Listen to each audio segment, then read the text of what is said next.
A new turn for the worse. That is how a scathing report by judges and former bureaucrats has described the human rights situation in Kashmir.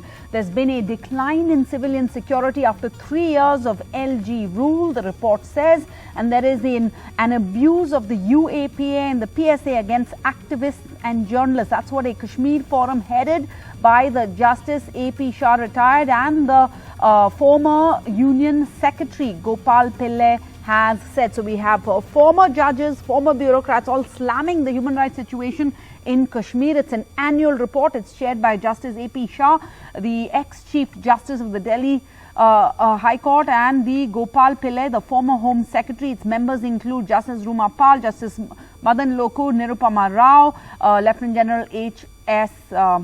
Panang and several others. So waiting for democracy in Jammu and Kashmir and waiting for 3 years now. Joining us for more on this, Radha Kumar, member of the Forum for Human Rights in Jammu and Kashmir. We have Ashwini Dubey, an advocate with the Supreme Court who supports the BJP. And we have R.S. Pathania, spokesperson of the BJP in Jammu and Kashmir. Radha Kumar, 5th of August 2022 was the 3rd anniversary of the revocation of Jammu and Kashmir special status and its bifurcation. It has been 3 years since the president issued those fateful orders, read down Article 370 of the Constitution, allowing the Modi government administration to divide the state, demote its 2 units to union territory status. At that point of time, Prime Minister Modi stressed that this was a temporary situation and at some point statehood would be restored. That, of course, is a separate debate. We're not getting into that. I want to talk about but in that context, in 3 years, what does the report say about the human rights situation on the ground?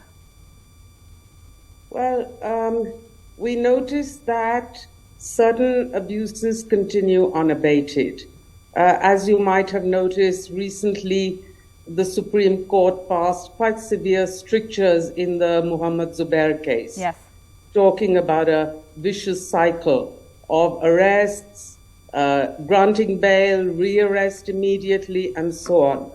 And we have seen that happen actually, especially with journalists, but also civil society. Yeah. So we've seen it happen with Fahad Shah, now Shafqat Gul.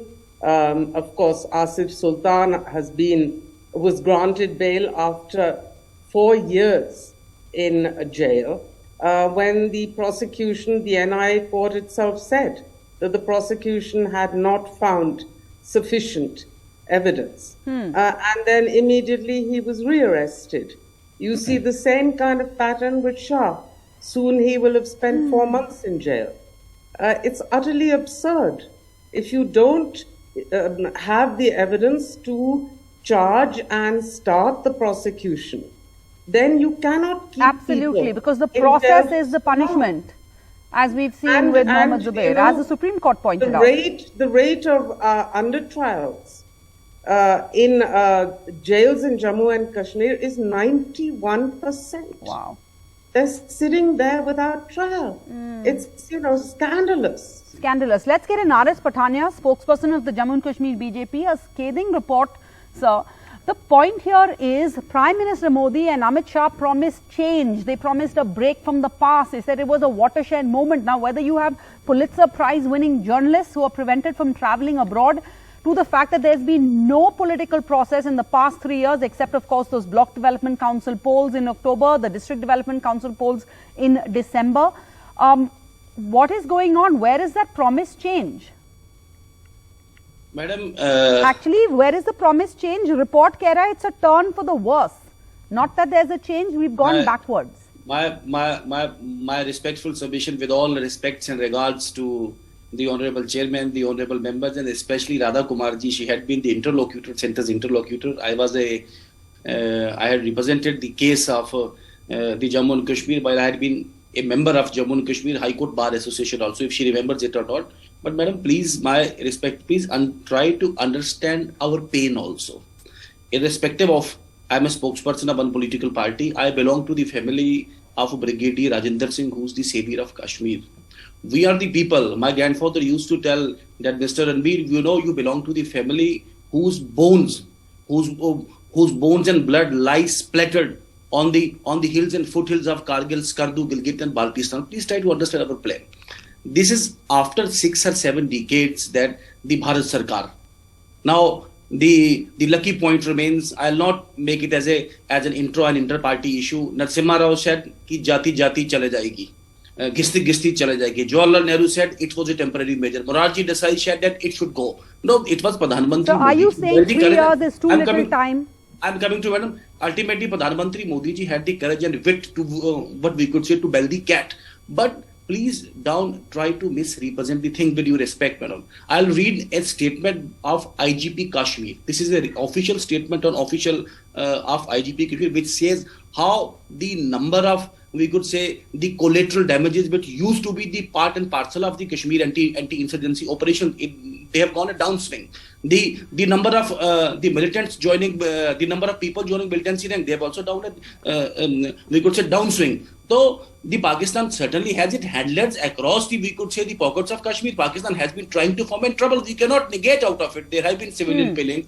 A new module has been put out, which we have been able to, we could say, root out and nip it in the bud. Though we have put a hold on it, these new handlers around the whole. Please don't try to give a new turn to the events in Jammu and Kashmir. Jammu and Kashmir heading for a new Jammu and Kashmir. Mr. Patania, yes, there are 2 ways to look at every story, 2 sides to the story. But the fact is, militants killing of civilians seems to be reported every day. Here in NDTV, our reporters are reporting every other day. We're reporting about how civilians have died. Journalists in Kashmir are facing police interrogation, raids, threats, physical assault, restriction on movement. Not just that, let's look at the Kashmiri Pandit situation. That seems to have also, gotten embroiled again. You have that employed in government jobs controversy. They're on strike, demanding relocation.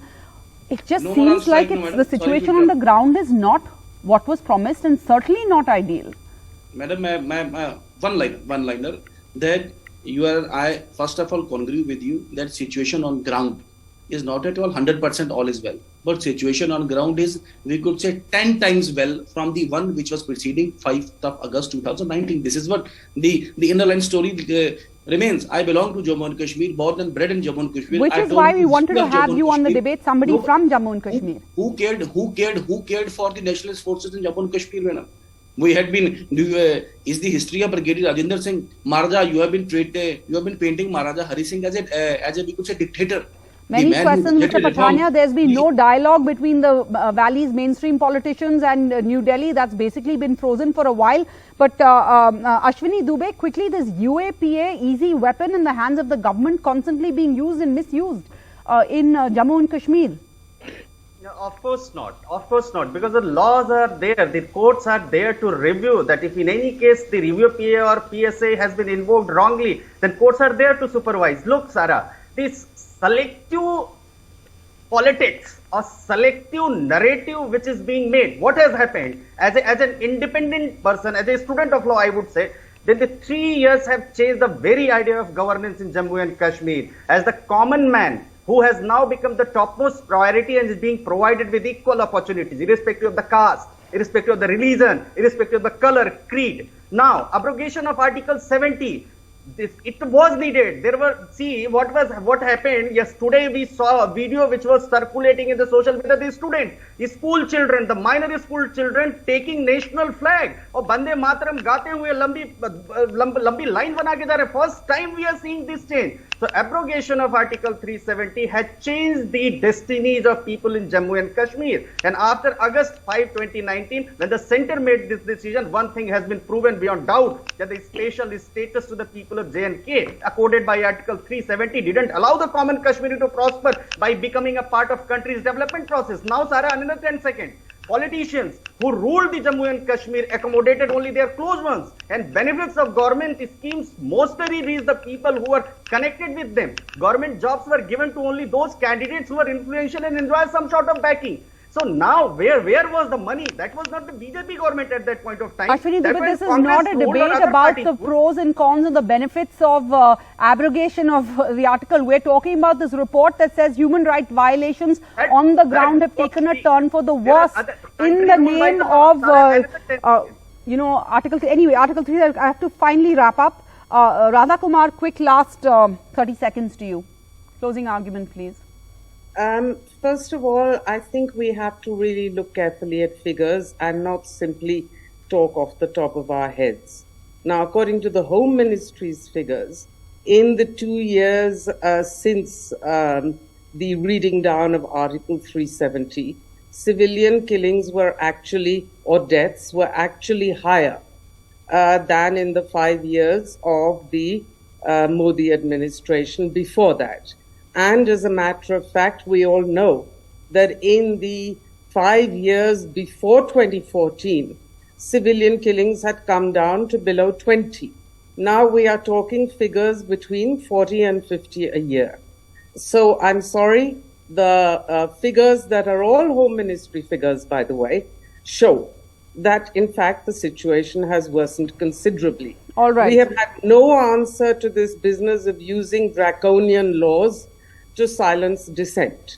Instead, all I've heard from your two other commentators is a nationalist argument. Now, that nationalist argument has nothing to do with human rights. You can be a nationalist and respect human rights. In fact, that ought to be the base of your nationalism, that you care about the human rights of people. Now, further than that, Jammu and Kashmir has been without an elected administration for 4 years. This is absolutely, it has never happened before in the history of this country. And it is absolutely shocking that as we approach the conclusion of the 75th year of independent India, this is what we see going on the ground. Well, thank you. I think Mr. Pathania and Ashwini Dubey will certainly not argue with the figures put out by the Home Ministry. On that note, I'm sure you will not disagree with me. But thank you all for joining us. This is an important issue. This is an important report. It has important findings and also recommendations. Thank you for joining us. So we're going to go in for a short break. There's more coming up on the other side.